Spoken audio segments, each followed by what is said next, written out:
Hey! Encore une vidéo où je parle, ça fait 2 à la suite, ça commence à faire beaucoup.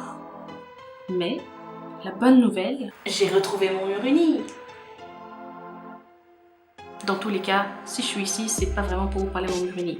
Même si je suis contente de l'avoir retrouvé, j'avoue, la luminosité est un petit peu meilleure aussi. Si je suis là, c'est que j'ai une raison, une très bonne raison.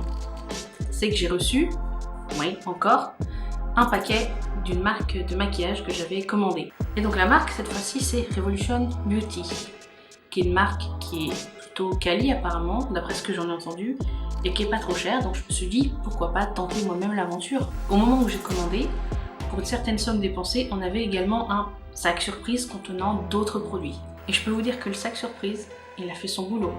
Parce que franchement, ce qu'il y avait dedans, c'était qualitatif. Ah oui, je vais essayer de dire moins franchement et pas mal. On va tenter ça, on verra si ça marche. Ce qu'on va faire, c'est que je vais vous présenter les produits, évidemment, ça me semble logique. Je vais d'abord vous montrer ce que j'ai commandé, et ensuite vous montrer ce qu'il y avait dans le sac surprise. La première chose que j'ai commandée sur Revolution Beauty, c'est une base à paupières. J'en avais entendu parler sur certaines vidéos d'autres youtubeuses qui apparemment disaient que c'était une très bonne qualité et que ça faisait très bien son boulot. Et étant donné que ma base à paupières, moi, arrivait à son terme, je me suis dit pourquoi ne pas tenter. Donc la base à paupières, c'est la Revolution Cut Crease Canvas qui est en teinte à l'eau. Donc elle est blanche, en théorie c'est pour faire les cut crease, mais on peut aussi s'en servir en tant que base. Et quand on est un vampire comme moi, ça peut être très utile, surtout que leur teinte fer, qui était donc censée être la plus claire sur leur site internet, elle était déjà trop foncée pour moi. On reste dans blanc avec le Revolution Pro Supreme Deep Liner, qui est un eyeliner blanc. Et enfin, la dernière chose que j'ai commandée qui m'a tapé dans l'œil, c'est celle-ci. Alors comme ça vous dit peut-être pas grand chose, mais si je la retrouve sur l'emballage, franchement, le packaging il est excellent, non? C'est la Red Velvet parmi les tablettes chocolate de chez Revolution. Comme vous vous en doutez, les teintes sont très chaudes et très rouges. En fait, elle me fait un petit peu penser dans un certain sens à la Blood Sugar de chez Jeffree Star. Je suis assez impatiente de la tester, je dois dire. Donc ça, c'était pour mes achats. À côté, évidemment, il y a le sac surprise dont je vous ai parlé tout à l'heure. Et pareil, impressionnant. On commence par un pinceau. Ensuite, on a le Jelly Highlighter, qui a l'air d'être une teinte un peu champagne.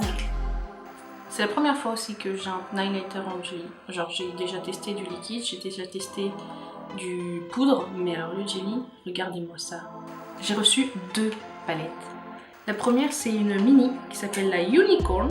Si j'arrive à ouvrir la boîte, dans un emballage tout mignon. Et il y a des teintes mates, il y a des teintes pailletées, un peu irisées ou satinées plutôt.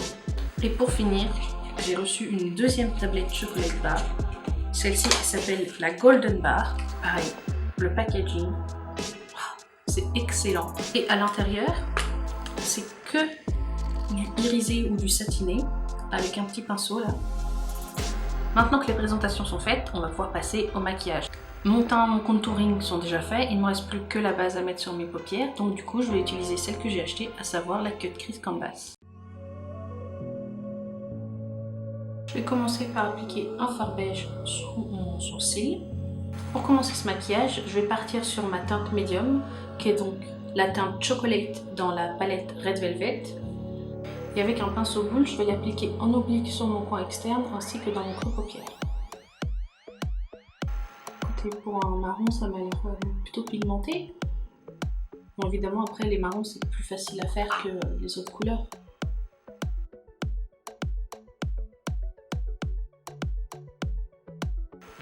Je vais ensuite prendre ma teinte de transition, qui est la teinte Caramelize, toujours dans la palette Red Velvet. Et je vais l'appliquer légèrement sur les extrémités de mon maquillage. Oh, c'est pigmenté, hein. J'ai à peine trempé mon pinceau, ça pigmente. Par contre, c'est très poudreux dans le pan.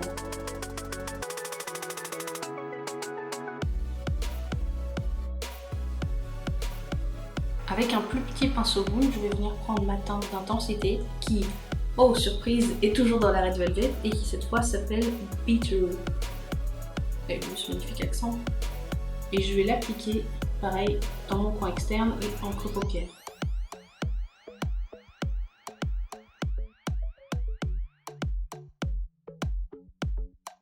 Et ben, je suis pas déçue de la Red Velvet, même si c'est que des teintes marron qui sont, on va dire, faciles à faire, faciles à travailler. Ça se mélange bien, c'est plutôt bien pigmenté, il n'y a pas de chute, j'en ai pas sur le visage. La Red Velvet, nickel. Vous vous doutez bien qu'on va pas s'arrêter comme ça. Donc ce que je vais faire, c'est qu'avec un pinceau, petit pinceau plat, je vais mettre un peu de démaquillant pour bien nettoyer le semi-cut crease. Et je vais utiliser ma base Canvas pour remettre un peu de couleur. Et ensuite j'utiliserai les autres palettes pour continuer le maquillage.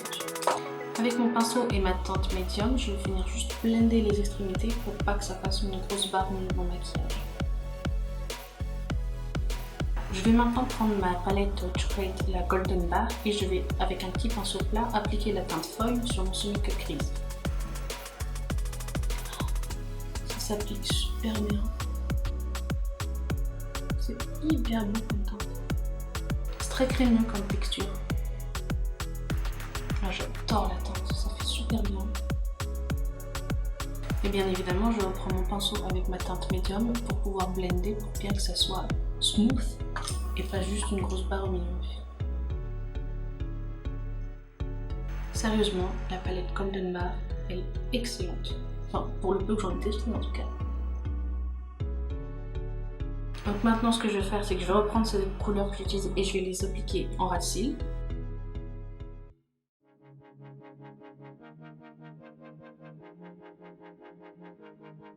Avec l'embout mousse qu'il y avait dans la palette Golden Bar, je vais utiliser la teinte un peu jaune de la palette Unicorn et l'appliquer dans mon coin interne. Pour finir sur les yeux, je vais mettre du crayon noir dans ma muqueuse inférieure, de l'eyeliner et du mascara. Le maquillage, en tout cas pour les yeux, est juste magnifique. Il tient bien, il crispe pas, enfin, pas tout de suite en tout cas.